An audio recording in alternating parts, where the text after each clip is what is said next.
Good morning, everyone. And now, requesting everyone to please rise. In Psalm 101, verses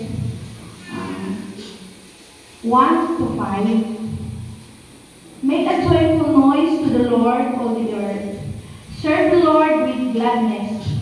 Come into his presence with singing. Know the Lord, he is good. It is who made us, and we are his people and the sheep of his pasture. For our opening prayer, to be led to us by Pastor Nelson Howell.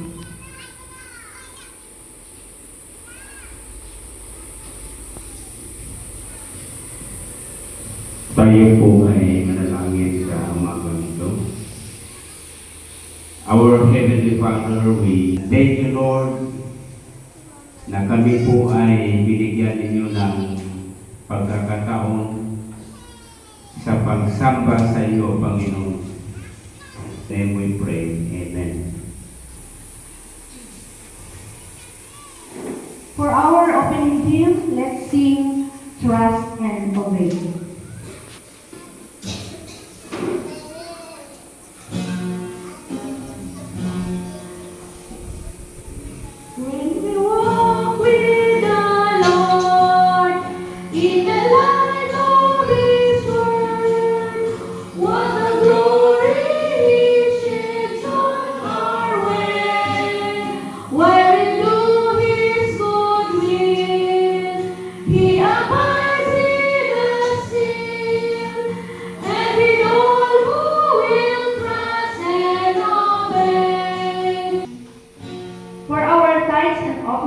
We'll give the time to Pastor Rosalia Kawi for rendering a song.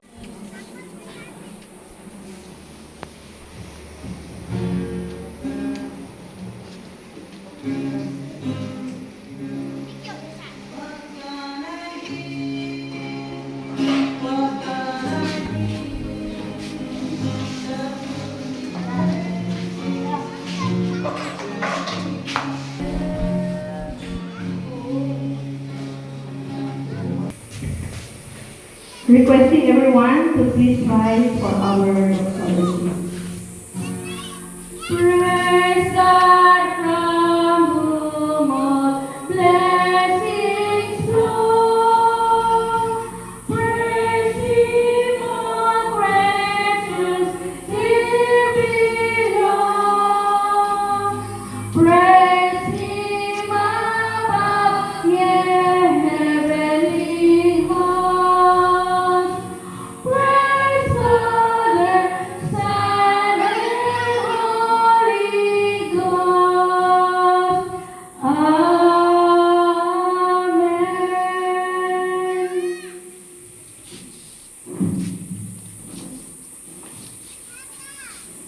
For pastoral prayer to be led to us by Reverend Rodel D. Palate.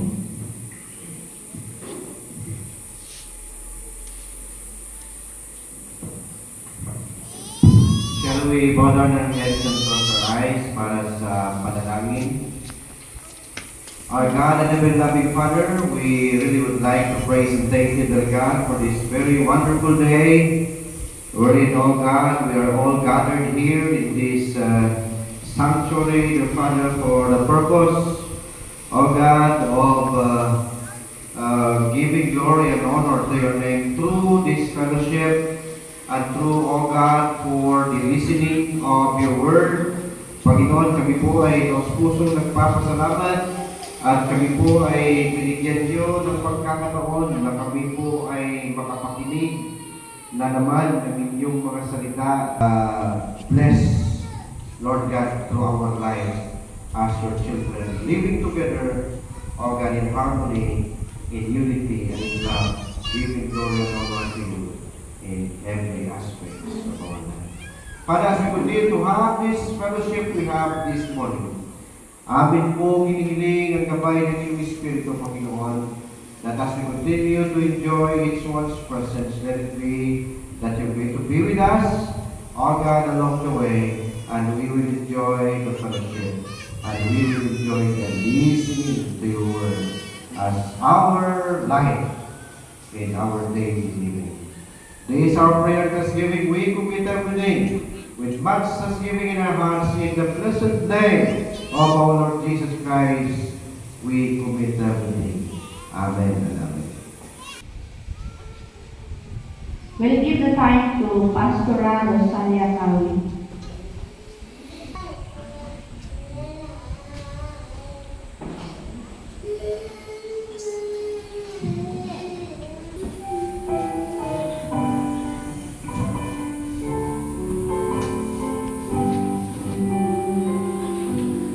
God sent His Son, they called Him Jesus. He came to love, heal and for sin. He lived and died to pardon. And empty grave is there to prove Savior's love. Because He lives, I can face tomorrow. Because He lives, all fear is gone.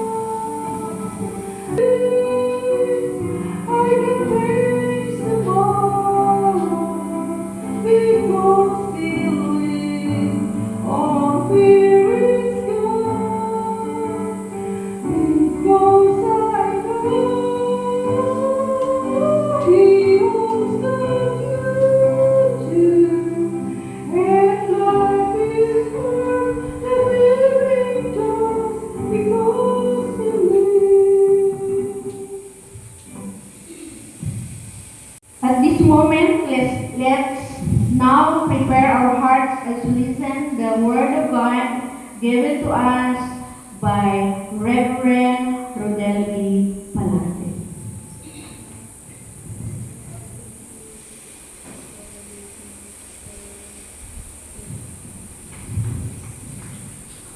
Sa muli, again, I would like to greet you all. Good morning, magandang umaga sa lahat. Amen. Blagos. So we praise and thank the Lord for this very opportunity na tayo ay dito, nagkatipon-tipon for this very purpose na tayo ay makatanggap ng mga paalaala na nagmumula sa salita ng Panginoon para ito ay maging gabay natin sa ating pang-araw-araw na bumuhay habang tayo ay nabubuhay dito sa mundong ibabaw. At na magsiyuko at ipigit natin ang ating mga mata para sa panalangin. Again, in the loving God, we would like to commit unto you the study of your word. Father, that you will use your holy word to speak into our hearts. Amen and amen. Pakisabihan yung katabi mo, magandang umaga, magandang tanghali. Sa muli, ang lahat ng pangyayari, ang lahat ng bagay ay pasalamatan natin ng Panginoon.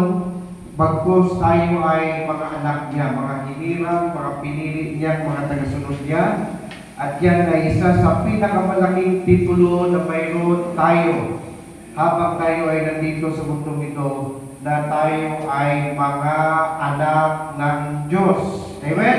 Amen. Yan ang pinakamalaking pagmamayari o pinakamalaking kayamanan na matatanggap ng isang tao, na ang tao ay mayroong relasyon, mayroong koneksyon, mayroong pakikipag-ugnay, no, may ugnayan sa ating dakilang Panginoon. Kasi out of billions of people all around the world, makikita natin sa statistics na napakaliit lang na porsyento ang mga totoong tagasunod ng ating Panginoon. And even the Philippines alone, noong titignan natin ang Pilipinas, napakaliit lang ng porsyento ng mga tao sa Pilipinas ang talagang totoong tagasunod ng Panginoon. Maraming nakilala sa ating Panginoon, pero maliit lang yung mayroong relasyon mayroong connection, mayroong totoong relasyon, no, sa ating dakilang Panginoon. At yun dapat sana ang maiintindihan ng isang tao kung tunay ba nakamtan niya na, nakamit niya na yung tunay na relasyon sa ating dakilang Panginoon. Kasi iba yung sabihin natin na ako kilala ko ang Diyos, pero iba yun sa sinasabi natin, ako ay may relasyon sa Panginoon. Iba yun. No, iba yung kilala ko na ang Panginoon. Ang daming tao na nakakilala sa ating Panginoon, pero walang relasyon. Ang hinahanap sa Panginoon, mga kapatid, yung tao na may totoong ugnayan, na may totoong relasyon sa Panginoon. And then, ikaw at ako, dapat sisiguruhin natin yun, na sa ating paninilbihan sa Panginoon, hindi lang tayo naninilbihan sa wala. Dapat tayo ay naninilbihan sapagkat tayo ay anak na ng Diyos. Anak hindi lang sa bibig, hindi lang sa bunganga, kundi makikita sa ating mga buhay. Amen? Amen. Kasi maraming mga tao na umaangkin na anak ako ng Panginoon po yung buhay nila, napakalayo. Napakalayo. No? Pagi ba? Maging anak lang ng Panginoon kung araw ng linggo. Pagdating ng Lunes hanggang Sabado, iba na. No? Iba na yung pinupuntahan, iba na yung mga ginagawa, hindi mo na masasabi na anak siya ng Diyos. Kaya when we say we are God's children, we need to be sure. Kailangan sigurado tayo. Sigurado tayo na tayo ay anak talaga ng Diyos. Kasi walang anak ang Diyos na yung kabilang paa sa Panginoon, yung ang kabilang paa niya ay nasa mundo. Hindi mo pwede yun. Kasi pag sinabing anak ka ng Panginoon, anak ka talaga ng Panginoon. No? So, hindi pwedeng anak ka lang ng Diyos pag tuwing linggo. Mga nagtanong, in-change tayo malalagay sa alanganin. Bakit? Kasi bigyan tayo ng buhay natin si Jesus. Sabi ni Paul, I no longer live, but Jesus lives in me. Kaya huwag kang matakot. Huwag kang mag-alala. Huwag kang mag-worry sa mga pangailangan mo because Jesus is the one living in your heart, in your life, then the Lord will take over everything that we need. Ano? Eh, minsan kasi tao lang tayo. May mag-worry, di ba? Minsan nag-worry tayo, minsan may mga pag-aalaala tayo sa mga pangailangan natin ahead, in the future. That's normal. Pero huwag natin kalimutan that Jesus living in our hearts. Kaya ni Jesus yan, kapatid. Amen? Yung hindi mo kayang gawin, kaya ni Jesus. Yung pag-iwas sa kasalanan, hindi man natin kaya yan. Pero dahil nandiyan si Jesus, makayanan natin ang pag-iwas sa kasalanan kasi siya pinag-drive ng buhay natin. Pero pag ikaw ang nag-drive ng buhay mo, wala si Jesus, wala na. Ang kasalanan doon sa unahan, wala na. I-welcome ka na niya at may embrace mo na yung kasalanan kasi wala si Jesus. Pero pag nandiyan si Jesus, iiwas yan. Hindi kanya dadaan sa peligro. Hindi kanya dadalhin sa pangil. Kasi si Jesus, dadalhin niya tayo sa tamang daanan. Tamang lugar. Lugar na kung saan ma-i-experience natin ang kasaganaan, ang blessing ng Panginoon. Amen? Amen. So ngayon anak na tayo ng Panginoon. Are we sure? Amen? Amen. Dapat alam natin yun, ha?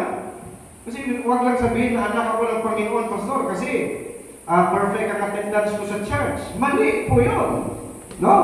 Anak ako ng Panginoon kasi top title ako ng Kalataw Alliance Church. No! That's not the measurement. That's not the indicator how you have been saved. Huwag mong sabihin, ako yung may malaking donation sa church Ako yung nagbibigay ng pangangailangan ni Pastor Ako yung namamasahe sa kanyang mga pupuntahan Kaya ligtas na ako. Mali po yun. Hindi po yun ang sukatan ng kaligtasan. Amen? Ang sukatan ng kaligtasan, mga kapatid, na yung buhay mo, tinanggap mo na at pinanutuo mo at nagkaroon ka ng pananampalataya sa ating Panginoon. Yun ang sukatan ng kaligtasan. Hindi yung top donor ka, top tither ka, wala kang absent sa fellowship, wala kang absent sa Thanksgiving, wala kang absent sa prayer meeting. No, hindi po yun. Kaya ka naligtas kasi ibinigay mo yung total trust mo kay Lord. Bakit mo ibinigay sa Kanya yung total trust and faith mo? Kasi alam natin sa sarili natin na hindi natin kayang iligtas ang sarili natin. May isang tao sabi niya, alam mo gusto?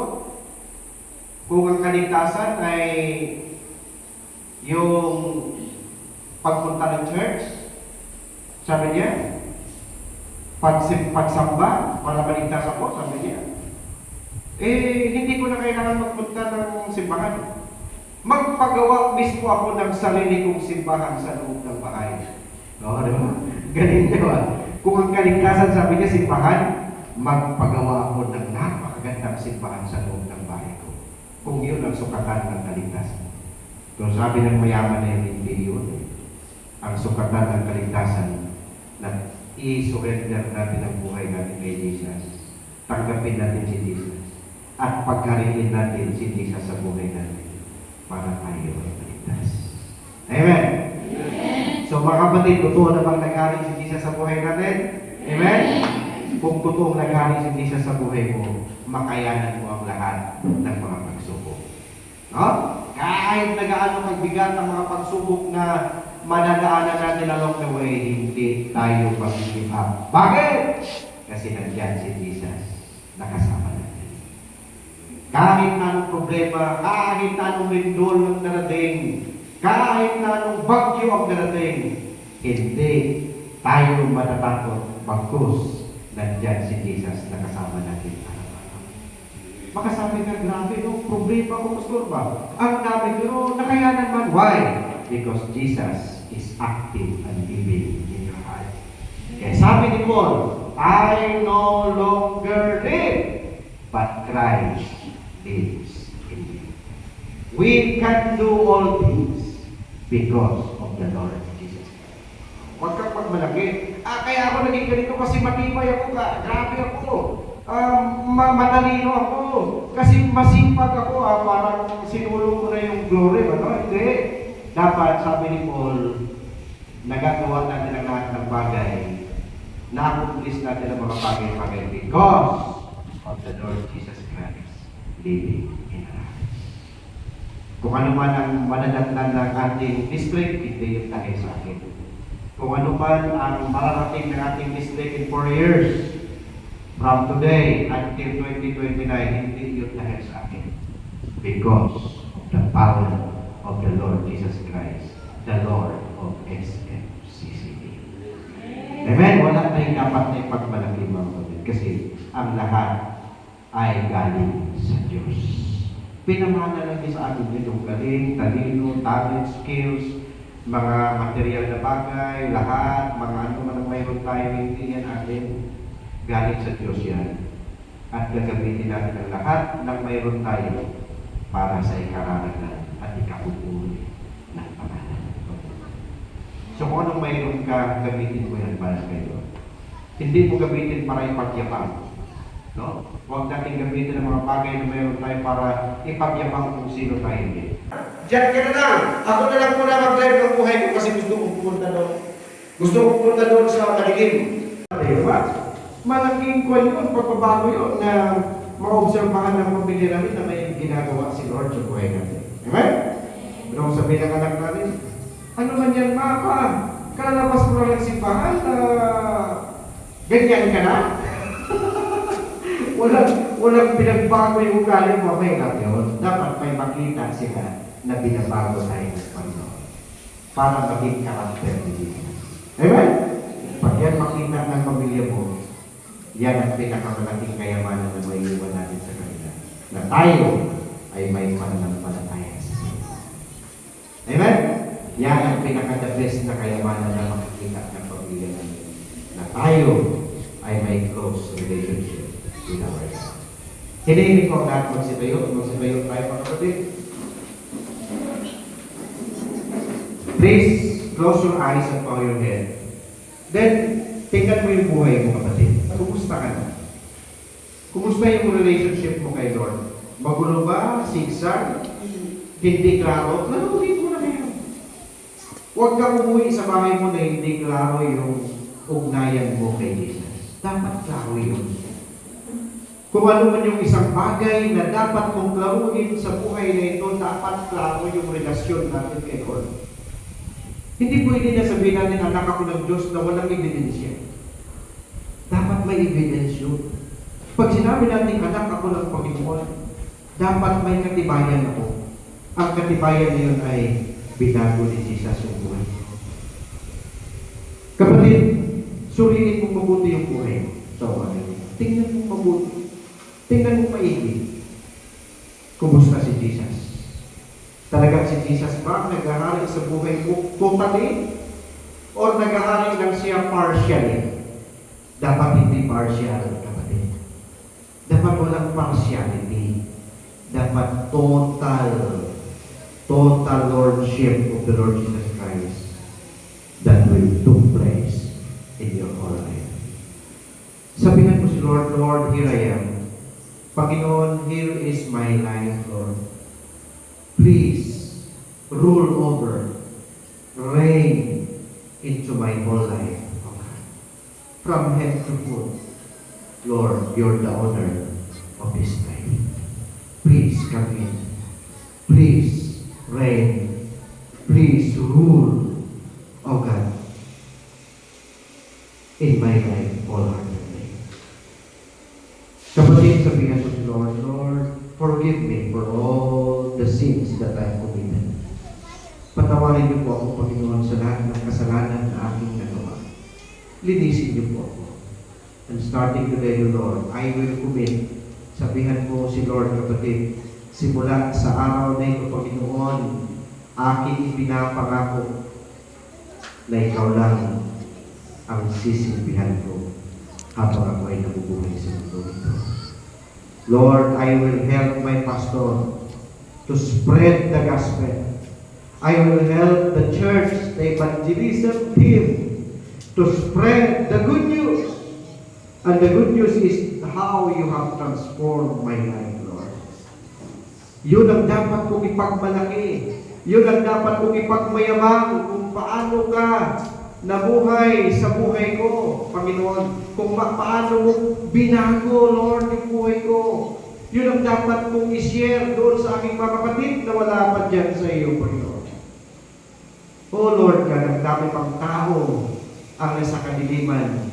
Then sabi ng isang hymn ni Albert Benjamin Simpson, day by day, thousands of souls are dying every day.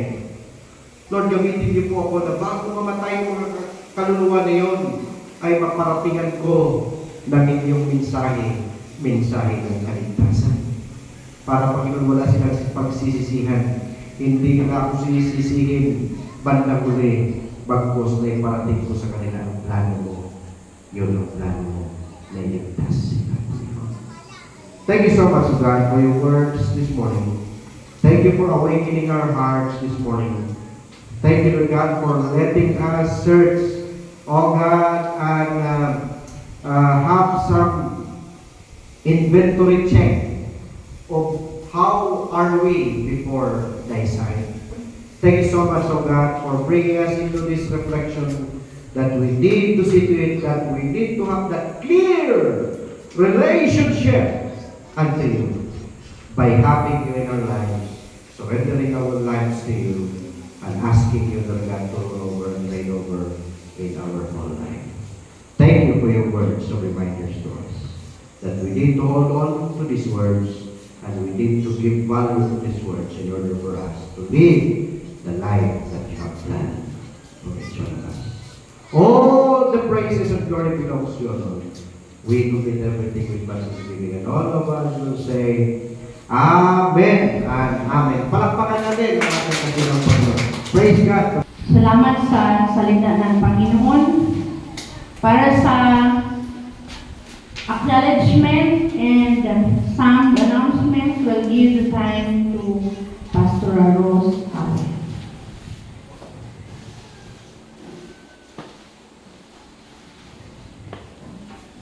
Once again, good morning everyone. To God be the glory for His faithfulness and goodness in our lives. And then,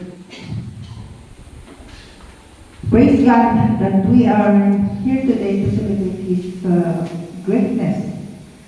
And also, thank you, for your presence sa umagang ito. You might have other obligation pero nandito kayo to make these activities successful. Thank you sa inyong presensya. And then I would also want to express our gratitude to our DMS for sharing with us a wonderful message of God's Word this morning. Napakalaking aral para sa atin. Challenge para sa atin ang mensahe ng Diyos. Thank you, DMS. To Pastor Rose, for our closing hymn, let's sing To God Be All, To God Be the Glory. Requesting everyone to please stand.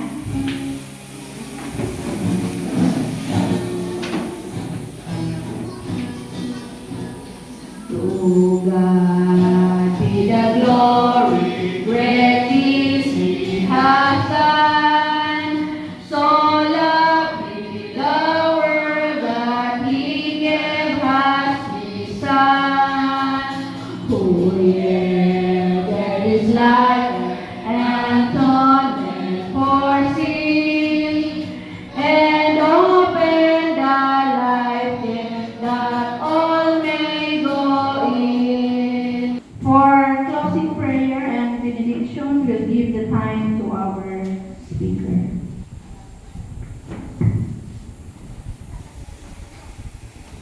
Kaya tayo'y manalangin. Shall we bow our heads and close our eyes para sa panalangin? Abang banal at makapangyarihang Diyos, kami po ay taos-puso nagpapasalamat, Panginoon, sa lahat ng ginagawa mo sa buhay namin. At sa lahat, Panginoon, ng gagawin mo pa sa buhay namin. We would like to say thank you, Lord. And Father, thank you so much for allowing us once again to be challenged by your word. Dear Father, let it be na lahat ng salita mo, Panginoon, namin narinig sa araw na ito, sa umagang ito, Panginoon, ay magiging isabuhay namin sa aming patuloy na pamumuhay, and we need to put it, O God, into practice. That, Lord, as we go home, mayroong mangyayari talaga, Panginoon, sa mga salita mo na inyong ipinabot, pinarating sa amin sa Panginoon. Father, this is my prayer, that you will to bless this church, you will to bless their ministry, Lord God, in the leadership of their host pastor, the Reverend Pastor and Mrs. Kawi, their Father. We thank you, Lord, and the rest of the safety and the rest of the members, Panginoon, gamitin niyo po sila, Lord God, to enforce the ministry that you have entrusted to each one of them. That, Father, at the end of the day, Lord, your name will always be given the highest glory, praise, and honor in everything that they do.